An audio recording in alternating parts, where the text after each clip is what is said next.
জয় যিশু। রোমিও 5 অধ্যায় 12 থেকে 14 পদে বলছে, একটি মানুষের মধ্যে দিয়ে জগতে পাপ এসেছিল ও সেই পাপের মধ্যে দিয়ে মৃত্যুও এসেছিল।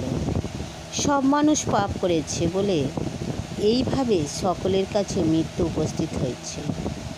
মসির আইন কানুন দেবার আগেই জগতে পাপ ছিল, কিন্তু আইন কানুন না থাকলে তো পাপকে পাপ বলে ধরা হয় না।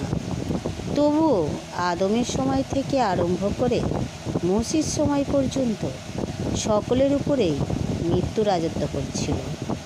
এমনকি ঈশ্বরের আদেশ অমান্য করে যারা আদমের মতো পাপ করেনি তাদের উপরেও মৃত্যু রাজত্ব করেছিল।